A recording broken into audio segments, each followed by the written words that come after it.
Welcome back to the Empire Builders podcast. Dave Young here with Stephen Semple, and we're talking about empires being built and fortunes being made. And I understand today we're not really talking about a business. We're going to talk about the Empire Builders podcast in a way. Yeah, because we're episode 208. We've been doing this for 4 My years, my gosh. friend. Haven't missed a week in 4 years. That's pretty amazing. Pretty amazing. Well, especially for two people like you and I Oh, who are not right? following through on things is not really. That's because we get together once a year and record 52 episodes.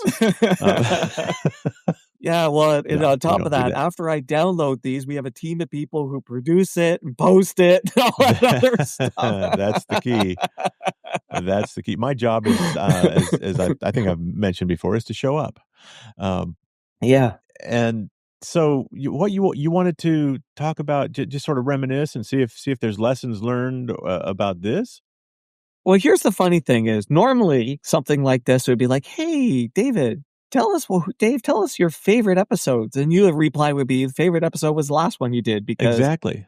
that's just the way you live. But then I thought, well, maybe there's some things that after going through, 207 of these, is there some things that we've learned from this, from either the experience of doing it or the things we've covered, or, is there just some lessons there?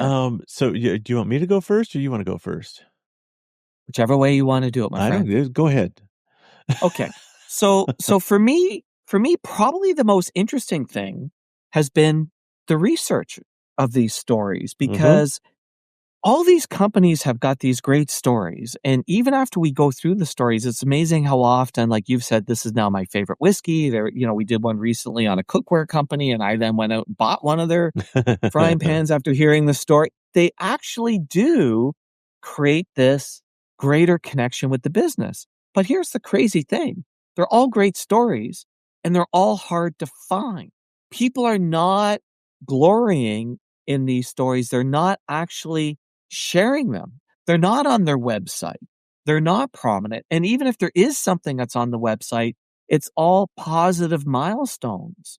The struggle, the challenge, the packaging things in your backyard and cleaning the blood off the packaging because you got so many, paper cuts, is not being talked about on the websites or in the company pages or anything like that.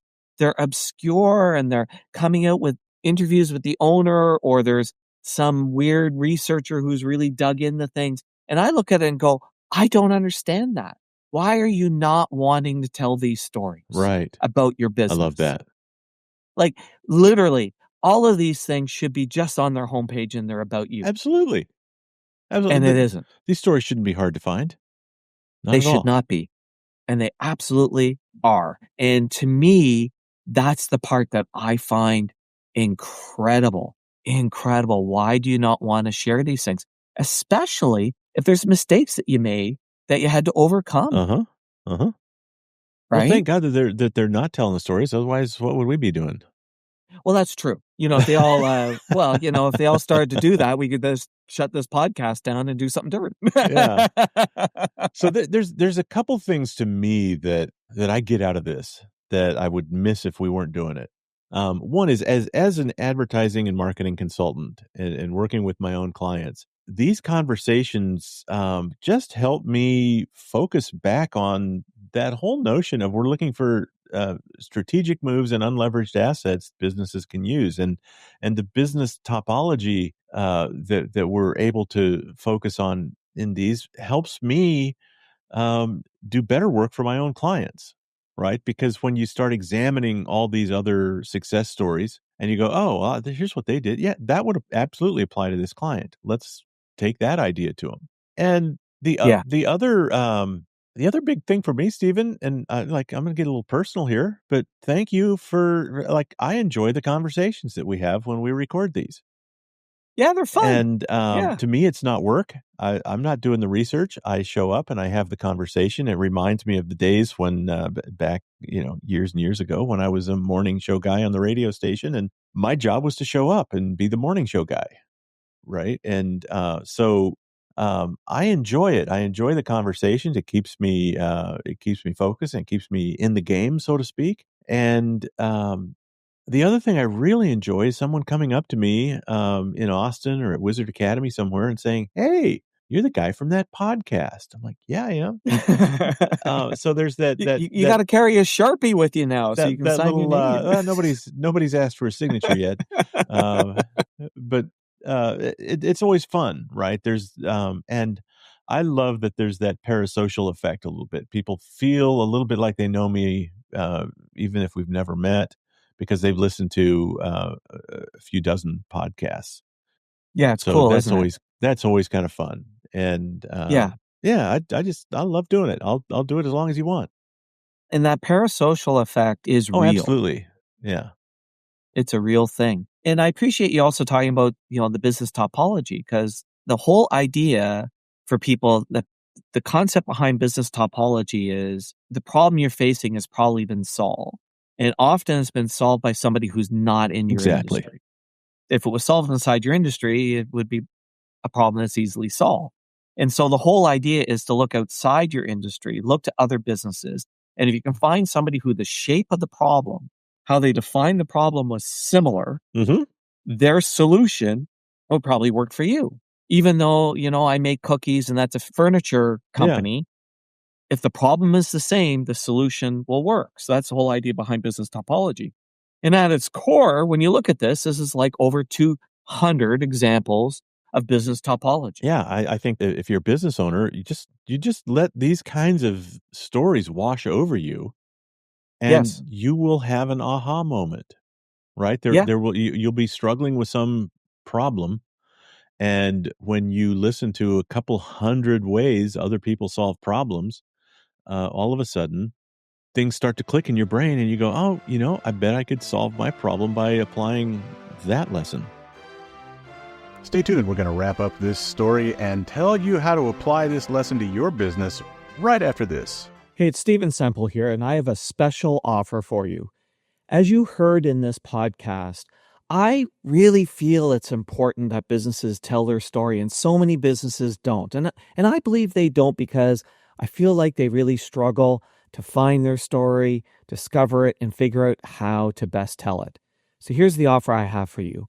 Go over to usingstoriestosell.com and take me up on my free starter session. This is a specific starter session that we've put together to help you tell your first story. And at the end of this 90 minutes, you're going to walk away with your amazing story.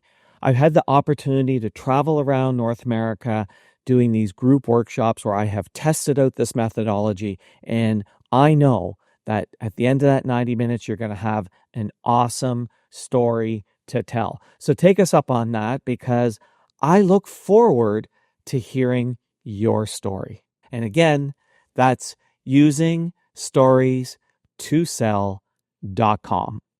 Let's pick up our story where we left off, and trust me, you haven't missed a thing. And inevitably it starts as being, okay, this is a crazy idea because I know that what you do is you sell heating and air conditioning units, but Cabela's faced this very same problem. Here's what they did, and it worked. Yeah. Yeah. Right? Absolutely. They absolutely. So this is an example of that. What I'm always fascinated with is when people talk about business topology, you can only practice business topology if you study a broad range of businesses in many different industries. Absolutely. Can't just hang out with your buddies in your industry and study best practices. Best practices is great, but it's not business topology.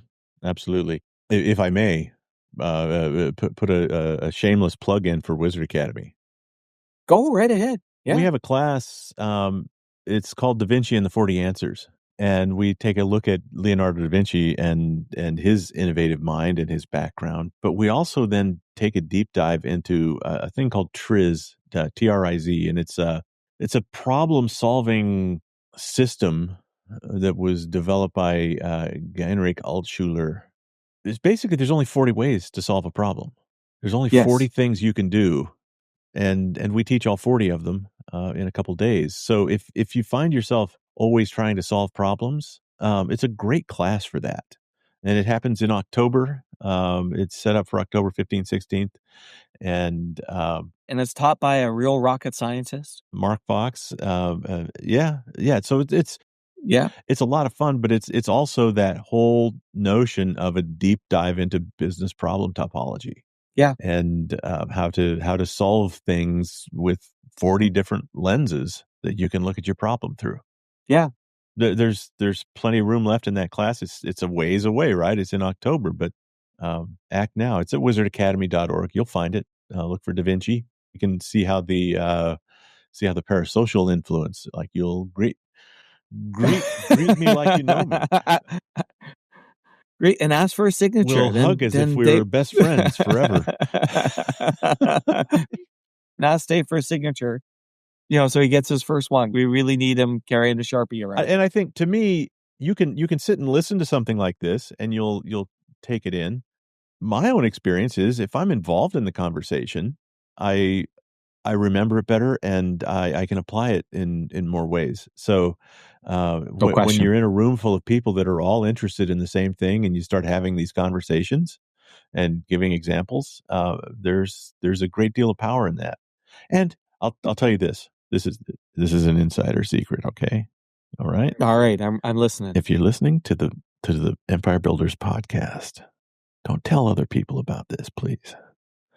Go to the website, sign up for the class, and use the code alumni. And then put in there's a little box in the checkout. Just say, Dave told me I could use the word alumni at checkout. And guess what you get? You get half price because you're alumni. And so if you feel like the parasocial influence is real, use the word alumni. Alumni. And this came from Dave, not from Steve. Yeah, that's fine. That's fine. Hey, look, no, a friend of the Empire Builders podcast is a friend of Wizard Academy, so I don't have any qualms putting that out there. Awesome. So the last thing I want to share, because I get approached by a number of people who are thinking about starting up podcasts or have started up podcasts. They've said, okay, what should they keep in mind? The big thing is, if you're going to do this, and podcasts are great, but if you're going to do this, you have to really commit to long term. Yeah. Like, it does take a year to build audience. It just does. If you sort of go, I'm going to do 10 or 12 and see what happens, don't start. Yeah. It is one of those things that just really does require that to gain that traction and build that audience. I can absolutely back that up with experience. There are podcasts that I've been a part of. I started doing my own in 2012 and got 30 or 40 episodes in, and then just thought, oh, well, I don't know if anybody'd miss this if it went away. And can you imagine how many podcasts I'd have under my belt if I just kept going?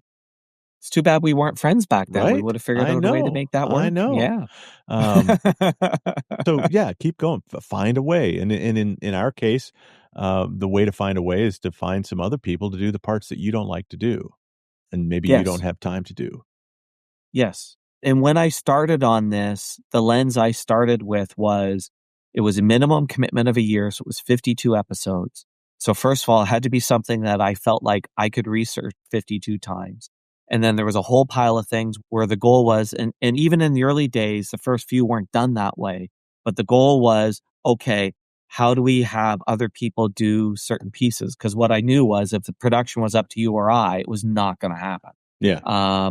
If posting was up to you and I, not going to happen. Now, in the early days, we did those things, like probably the first 10 or 12. Again, just figure them out. And then it was like, over to this person, over to this person. Yeah. Yeah, because otherwise it would never have sustained. There's no way. Here's to a couple hundred more. There you go. That'll be awesome. All right. Thank you. Thanks, David. And happy 4 years. Yeah, we are. Thanks for listening to the podcast. Please share us, subscribe on your favorite podcast app, and leave us a big, fat, juicy 5-star rating and review at Apple Podcasts. And if you'd like to schedule your own 90-minute empire building session, you can do it at empirebuildingprogram.com.